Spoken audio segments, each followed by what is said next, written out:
সুপ্রিয় দর্শক, আসসালামু আলাইকুম। আপনাদের সবাইকে স্বাগত জানাচ্ছি এখনকার আলোচনা। আপনাদের সঙ্গে আছি আমি সিরাজুল ইসলাম। দর্শক, ইরানের সর্বোচ্চ নেতা সাইয়েদ মোস্তফা খামেনি তার বাবা সর্বোচ্চ নেতা শহীদ আয়াতুল্লাহ আলী খামেনির হত্যার প্রতিশোধ নেয়ার অঙ্গীকার ব্যক্ত করেছেন। তিনি বলেছেন, আমরা থাকি বা না থাকি এই প্রতিশোধ নেওয়া হবে।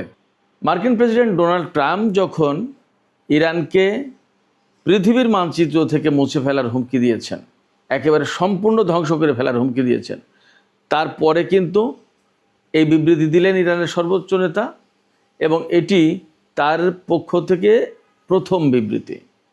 এদিকে ইয়েমেনে হুতি সমর্থিত যে সরকার, তারা বলেছে মধ্যপ্রাচ্য অঞ্চলে যে সমস্ত দেশ আমেরিকাকে ঘাঁটি করতে দিয়েছে এবং সেই সমস্ত ঘাঁটি থেকে আমেরিকা বিভিন্ন দেশের উপর হামলা চালাচ্ছে, তাদের পরিণতি খারাপ হতে পারে। একই সাথে ইয়েমেনের হুতিরা এই ঘোষণা দিয়েছে, এই সমস্ত ঘাঁটি থেকে মধ্যপ্রাচ্য অঞ্চলের যে প্রতিরোধ অক্ষ আছে, এই প্রতিরোধ অক্ষের যে কোনো দেশের উপরে হামলা হলে তা পুরো প্রতিরোধ অক্ষের উপর হামলা হিসেবে ধরে নেওয়া হবে এবং সেইভাবে পাল্টা জবাব দেওয়া হবে। এদিকে চীন কিন্তু হিলিয়াম রপ্তানি বন্ধ করে দিয়েছে।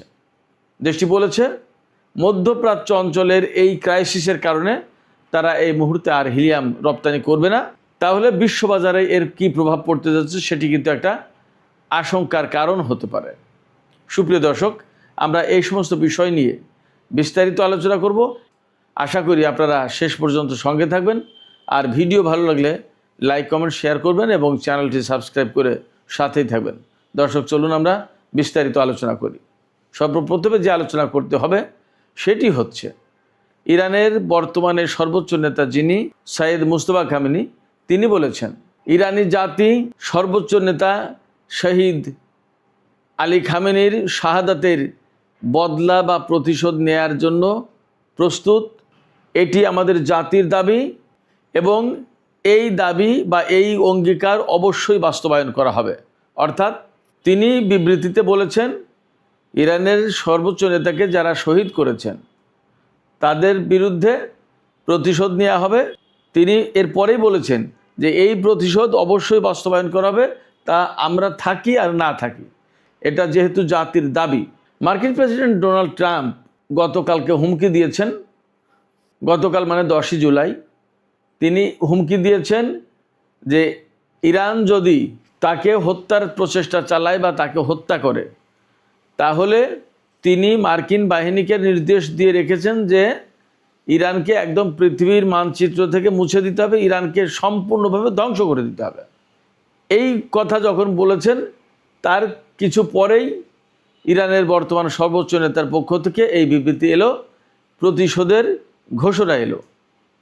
এখানে বিশেষভাবে খেয়াল রাখা দরকার, মোস্তফা খামেনি তার বাবার শাহাদাতের পর এই সর্বপ্রথম কোনো আনুষ্ঠানিক বিবৃতি দিলেন। তিনি কিন্তু এখনও জনসমক্ষে আসেননি। আমরা এর আগেও বলেছি যে ইরানের যে বিরাট জনসংখ্যা, যারা সর্বোচ্চ নেতা আয়াতুল্লাহ আলী খামেনির জানাজা এবং দাফন অনুষ্ঠানে উপস্থিত ছিলেন, তাদের ভিতরে একটা বিরাট সংখ্যক মানুষ, তারা কিন্তু এই যে আমেরিকার সাথে ইরানের যে আলোচনা চলছে, চুক্তির চেষ্টা চলছে, এই সমস্ত বিরোধিতা করেছেন। তারা বলছেন যে যারা আমাদের সর্বোচ্চ নেতাকে হত্যা করেছে, যারা আমাদের ইমামকে হত্যা করেছে, তাদেরকে হত্যা করতে হবে, তা না করে প্রতিশোধ না নিয়ে এই সরকার কেন আমেরিকা বা তাদের সাথে আলাপ আলোচনা করছে, চুক্তির চেষ্টা করছে, মীমাংসার চেষ্টা করছে, আপোষের চেষ্টা করছে? কেন এগুলো করবে? তাদের দাবি হচ্ছে সর্বোচ্চ নেতাকে হত্যা করেছে, যারা হত্যা করেছে তাদেরকে হত্যা করতে হবে। এবং এই বিষয়টাকে কেন্দ্র করে কিন্তু এরই মধ্যে ডোনাল্ড ট্রাম্প ইরানকে তো এই হুমকি দিয়েছে যে বিশ্বের মানচিত্র থেকে মুছে ফেলা হবে, সম্পূর্ণ ধ্বংস করে ফেলা হবে। তার আগে ইসরায়েলের গোয়েন্দা সংস্থা আমেরিকাকে জানিয়েছিল যে ডোনাল্ড ট্রাম্পকে হত্যার জন্য ইরানিরা পরিকল্পনা করছে। তবে আমেরিকার যে সমস্ত গোয়েন্দা সংস্থা, তারা বলছে যে আমাদের কাছে এই রকম সুনির্দিষ্ট কোনো তথ্য নেই যে ইরানিরা হামলার পরিকল্পনা করছে। হ্যাঁ, ইরানিরা যে কথা বলছে যে তারা প্রতিশোধ দেবে তাদের সর্বোচ্চ নেতার হত্যার, সেই কথা কমন এবং সেটা প্রকাশ্যেই বলছে তারা। সেই কথা আমরা এমনিতেই জানি, কিন্তু গোয়েন্দা তথ্য এমন নেই যে সুনির্দিষ্ট কোনো তথ্য যে যার ভিত্তিতে বলা যাবে অমুক ব্যক্তি বা অমুক দল বা অমুক অমুক লোকজন বিশেষ গোপন স্থানে এই পরিকল্পনা করেছে, এইভাবে বাস্তবায়ন করবে তাদের প্রতিশোধের এজেন্ডা, এমন কোনো তথ্য আমাদের কাছে নেই। তার মানে ইসরায়েল এবং আমেরিকার ভিতরে এই ব্যাপারে গ্যাপ আছে, বোঝা গেল। এই জায়গা থেকে অনেকে বলছেন যে নেতানিয়াহু বা ইসরায়েল আসলে আমেরিকাকে বিশেষ কোনো গোয়েন্দা তথ্য দিল, নাকি যে কথা বলছে সেটা দিয়ে ডোনাল্ড ট্রাম্পকে ইরানের বিরুদ্ধে আরও বেশি শক্ত পদক্ষেপ নেওয়া বা ইরানের বিরুদ্ধে আরও বড় হামলা চালানোর উস্কানি দিল, সেই প্রশ্ন কিন্তু আছে। এই প্রশ্ন শুধু আমি তুলছি না বা আমাদের মতো আরও 2-5-10 জন তুলছে না, খোদ আমেরিকার বিশ্লেষকরা, পর্যবেক্ষকরা এবং যারা সমালোচক বা এরকম আলোচনা করেন পত্রপত্রিকার সাংবাদিকতার সাথে জড়িত, তারাও প্রশ্ন তুলছেন যে ইসরায়েল আসলে কি চাইছে। ইসরায়েল এখানে আমেরিকাকে তথ্য দিয়ে সাহায্য করলো, নাকি ইরানের বিরুদ্ধে আরও বড় রকমের হামলায় জড়িত হওয়ার জন্য ডোনাল্ড ট্রাম্পকে উস্কানি দিল। সুপ্রিয় দর্শক, ইরান এবং আমেরিকার মধ্যে যখন এরকম উত্তেজনা, প্রচণ্ড উত্তেজনা, এবং এখন উত্তেজনার সবচেয়ে বড় যে দুটো টপিক, সেটা হচ্ছে ইরানের সর্বোচ্চ নেতার হত্যার প্রতিশোধের প্রশ্ন, আর একটা হচ্ছে হরমুজ প্রণালী। হরমুজ প্রণালী কার নিয়ন্ত্রণে থাকবে বা ইরানের নিয়ন্ত্রণে আদৌ থাকবে কিনা, নাকি একদম উন্মুক্ত করে দেওয়া হবে, এই বিষয়টা। যখন এই দুটো বিষয় নিয়ে খুবই গুরুত্বপূর্ণ আলোচনা চলছে, হুমকি পাল্টা হুমকির প্রশ্ন, এবং ইরান যখন বলছে যে করেই হোক, যদি প্রয়োজনে যুদ্ধ করেও হয়, তাহলেও আমরা এই হরমুজ প্রণালীর নিয়ন্ত্রণ আমাদের হাতে রাখব। যদি ব্যাপারটা তাই হয়, তাহলে দাঁড়াচ্ছে কি? তাহলে দাঁড়াচ্ছে যে ইরান কোনো মতেই ছাড়বে না হরমুজ প্রণালীর কন্ট্রোল, এবং আমেরিকা হয়তো সেটা মানতে চাইবে না। তাহলে দুই পক্ষের ভেতরে আবার নতুন করে সংঘাত সৃষ্টি হতে পারে। এই রকম একটা প্রেক্ষাপটে যখন পরিস্থিতি, তখন ইরানের পররাষ্ট্রমন্ত্রী সাইয়েদ আব্বাস আরাকচি ওমান সফরে গেছেন। আজকে মানে আজকে 11ই জুলাই। এই সফরে গিয়ে তিনি ওমানের সাথে মূলত আলোচনা করছেন কিভাবে হরমুজ প্রণালী ম্যানেজমেন্টের দায়িত্ব তারা দুই দেশ মিলে পালন করতে পারে। অর্থাৎ আমেরিকার হুমকির কাছে নতি স্বীকার না করে বরং ওমান এবং ইরান কিভাবে হরমুজ প্রণালী কন্ট্রোল করবে তার আলোচনা করছে। এটা একটা গুরুত্বপূর্ণ দিক বটে। এদিকে মধ্যপ্রাচ্যের এইরকম ডামাডোল, সংকট, উত্তেজনা, সংঘাত, সংঘর্ষ, যুদ্ধ যখন চলছে, তখন ইয়েমেনের হুতি নিয়ন্ত্রিত সরকার, যেটা সানা ভিত্তিক যে সরকার, সেই সরকারের পক্ষ থেকে একটা আনুষ্ঠানিক বিবৃতি প্রকাশ করা হয়েছে।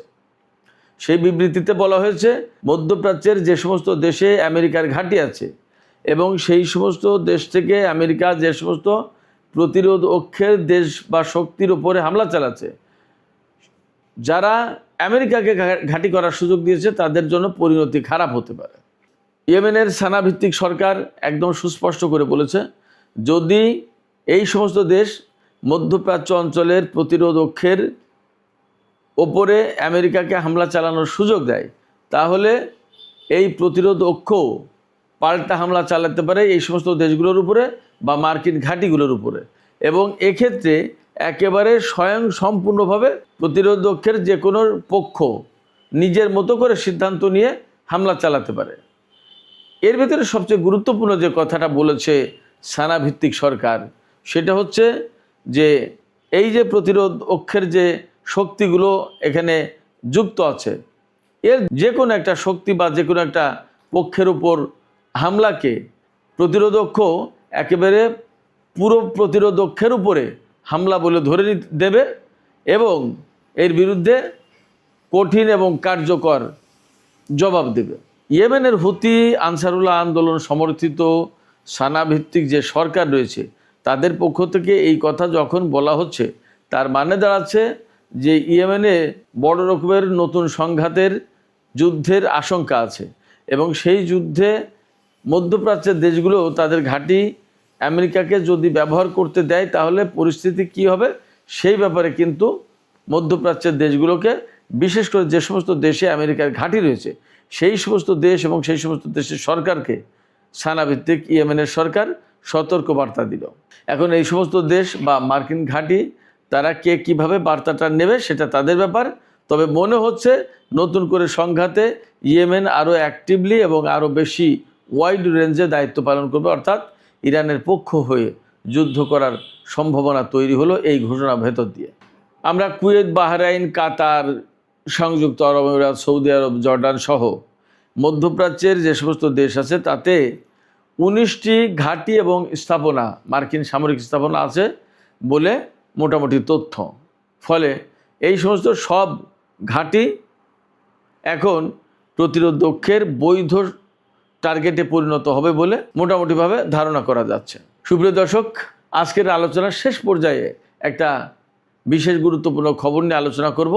সেটি হচ্ছে চীন আন্তর্জাতিক বাজারে হিলিয়াম রপ্তানির উপর নিষেধাজ্ঞা আরোপ করেছে। অর্থাৎ চীন থেকে এখন হিলিয়াম গ্যাস রপ্তানি করা যাবে না। চীনের বাণিজ্য মন্ত্রণালয় এবং কাস্টমস প্রশাসন এই দুটো প্রতিষ্ঠানের পক্ষ থেকে এই ঘোষণা দেওয়া হয়েছে, অর্থাৎ হিলিয়াম রপ্তানি বন্ধ ঘোষণা করা হয়েছে। এই যে চীনের পক্ষ থেকে হিলিয়াম রপ্তানি বন্ধের ঘোষণা দেওয়া হলো কেন? চীন বলছে যে মধ্যপ্রাচ্যে যে যুদ্ধ চলছে এই যুদ্ধের কারণে আন্তর্জাতিক বাজারে এরই মধ্যে হিলিয়াম সরবরাহের উপরে একটা চাপ পড়েছে। কারণ যে সমস্ত দেশ হিলিয়াম আন্তর্জাতিক বাজারে সরবরাহ করে তার ভিতরে কাতার একটা। মধ্যপ্রাচ্যের এই সংঘর্ষের কারণে কাতার থেকে যেমন তেল গ্যাস রপ্তানি করা মুশকিল হচ্ছে, তেমনি হিলিয়াম রপ্তানি করাও কঠিন হয়ে পড়েছে। এই অবস্থায় চীন দেখছে যে তার প্রচুর পরিমাণে শিল্প কারখানায় এই হিলিয়াম গ্যাস প্রয়োজন হয়। এখন যদি এই পরিস্থিতিতে হিলিয়াম গ্যাস রপ্তানি অব্যাহত রাখে আর মধ্যপ্রাচ্যে বিশেষ করে ইরানের সাথে আমেরিকা এবং ইসরায়েলে যদি আরও বড় কোনো সংঘাত যুদ্ধ শুরু হয়, তাহলে আন্তর্জাতিক বাজারে হিলিয়াম সরবরাহ সংকটের মধ্যে পড়বে এবং চীন হয়তো সরবরাহ ঠিকমতো নাও পেতে পারে। আবার এই মুহূর্তে চীনের সাথে আমেরিকার কিন্তু বিরাট বাণিজ্য যুদ্ধ চলছে। যেমন মার্কিন প্রেসিডেন্ট ডোনাল্ড ট্রাম্প ঘোষণা দিয়েছেন গতকালকে যে চীন যদি ইরানের কাছ থেকে তেল আমদানি অব্যাহত রাখে তাহলে চীনের উপরে 100% ট্যাক্স বা শুল্ক আরোপ করা হবে। চীন বলেছে 100% কেন, তোমরা 200% বা যত খুশি ট্যাক্স আরোপ করতে পারো, কিন্তু আমরা ইরান থেকে তেল নেওয়া বন্ধ করবো না। এটা আমাদের স্বাধীন সার্বভৌম সিদ্ধান্ত। আমরা আমাদের সিদ্ধান্ত নেব, আমরা কার কাছ থেকে তেল নেব কার কাছ থেকে নেব না সেটা আমাদের ব্যাপার, কেউ এখানে হস্তক্ষেপ করতে পারে না। তার মানে চীনের সাথে আমেরিকার কিন্তু এই মুহূর্তে আবার নতুন করে প্রচণ্ড বাণিজ্য যুদ্ধ শুরু হলো। এই বাণিজ্য যুদ্ধের মধ্যে হিলিয়াম গ্যাসের মতো একটা গুরুত্বপূর্ণ গ্যাস যদি চীন তার জরুরি প্রয়োজনের সময় সরবরাহ না পায় তাহলে ভয়াবহ বিপর্যয়ের মধ্যে পড়বে। সেই কারণে চীন তার হাতে নিজের যা আছে সেটা স্টক করে তার চাহিদা মেটানোর একটা ব্যবস্থা করার চেষ্টা করছে। এখানে একটা প্রশ্ন আসতেই পারে যে হিলিয়াম গ্যাস আসলে কি কি কাজে লাগে? হিলিয়াম গ্যাস অনেক কাজে লাগে। এখনকার দুনিয়ায় সবচেয়ে বড় যে বিষয়টা সেটা হচ্ছে যে সেমিকন্ডাক্টর চিপ, যেটা মোবাইল, জাহাজ, বিমান সব কিছুতে এই জিনিসটা লাগে, গাড়িতে লাগে। এই জিনিস তৈরির জন্য এই হিলিয়াম গ্যাস লাগে এবং কারখানা পরিবেশ পরিষ্কার পরিচ্ছন্ন রাখার জন্য এইটা লাগে। এরপরে রকেটের যে জ্বালানি ট্যাঙ্কার, সেই জ্বালানি ট্যাঙ্কারের প্রেশার ঠিক রাখার জন্য হিলিয়াম গ্যাস লাগে, অর্থাৎ রকেটে হিলিয়াম গ্যাস লাগে। তার মানে মহাকাশ গবেষণার কর্মকাণ্ডের জন্য হিলিয়াম গ্যাস মাস্ট। এমআরআই মেশিনের সুপার কন্ডাক্টিং যে ম্যাগনেট রয়েছে তার তাপমাত্রা একদম ঠান্ডা রাখার জন্য এই হিলিয়াম গ্যাসের ব্যবহার করা হয়, হিলিয়াম গ্যাস লাগে। ফাইবার অপটিক তৈরি এবং লেজার প্রযুক্তি যেটা, এখানে হিলিয়াম গ্যাস একদম অবধারিত লাগে। এছাড়া বিভিন্ন বৈজ্ঞানিক গবেষণায় এই হিলিয়াম গ্যাসের ব্যবহার রয়েছে, প্রয়োজন হয়। আর ফাইবার অপটিক, এই লেজার প্রযুক্তি, এগুলো তো আপনারা বুঝতে পারেন যে পৃথিবীতে এই মুহূর্তে কত বেশি প্রয়োজন এগুলো। এছাড়া বিশেষ ধরনের ওয়েল্ডিং এবং শিল্প কারখানায় এই হিলিয়াম গ্যাস লাগে। এখন প্রশ্ন হচ্ছে, চীন কি পৃথিবীতে একমাত্র হিলিয়াম রপ্তানিকারক দেশ? না, চীন বরং অনেক কম রপ্তানি করে। সবচেয়ে বেশি রপ্তানি করে আমেরিকা, এরপরে রয়েছে কানাডা, কাতার, রাশিয়া, আলজেরিয়া, এই সমস্ত দেশ। তো চীন যদি এই হিলিয়াম গ্যাস রপ্তানি বন্ধ করে দেয় তাহলে আসলে কি অনেক বড় প্রভাব পড়বে? না, অনেক বড় প্রভাব পড়বে না। এখনকার যে তথ্য সেই তথ্য অনুসারে বলছি যে খুব বড় প্রভাব পড়বে না, কিন্তু যুদ্ধ যদি দীর্ঘস্থায়ী হয় এবং বড় পরিসরে ছড়িয়ে পড়ে তাহলে মধ্যপ্রাচ্যের যে সমস্ত দেশ তারা এটা কতদূর কি সাপ্লাই দিতে পারবে, বিশেষ করে কাতার, সেটা একটা ব্যাপার। আমেরিকার কাছ থেকে চীন কতটুকু পাবে সেটা একটা ব্যাপার। এছাড়া যে যুদ্ধ পরিস্থিতি দিন দিন বাড়ছে, তাতে অস্ত্র, ক্ষেপণাস্ত্র, মিসাইল, আদার অনেক কিছুর জন্য আরও বেশি প্রয়োজন হয়ে পড়ছে। সেক্ষেত্রে যদি নিজেদের চাহিদা পূরণ করতে না পারে, তাহলে তারা তো আমেরিকা এবং পাশ্চাত্যের যে দুনিয়া, তাদের সাথে যুদ্ধেও টিকতে পারবে না। এই কারণে চীন নিজের প্রয়োজন মেটানোর জন্য সরবরাহ ঠিক রাখতে এই হিলিয়াম রপ্তানির বন্ধের সিদ্ধান্ত নিয়েছে। তবে মনে করা হচ্ছে যে ইরান যুদ্ধ আরও বেশি মাত্রায় ছড়িয়ে পড়তে পারে এমন আশঙ্কা থেকেই মূলত চীন এই হিলিয়াম রপ্তানি বন্ধ ঘোষণা করেছে। দেখা যাক আগামী 2-5-10 দিনের ভেতরে হয়তো আরও পরিষ্কার হবে যে চীন কেন প্রকৃতপক্ষে হিলিয়াম রপ্তানি বন্ধ করলো, এবং এই চীনের হিলিয়াম রপ্তানি বন্ধের কারণে আন্তর্জাতিক বাজারে এই হালকা গ্যাসটি অর্থাৎ হিলিয়ামের দাম কতটুকু বাড়লো, কীরকম কী তার প্রভাব পড়লো, আমরা সব জানতে পারবো। সুপ্রিয় দর্শক, এখনকার আলোচনা এখানে শেষ করতে চাই।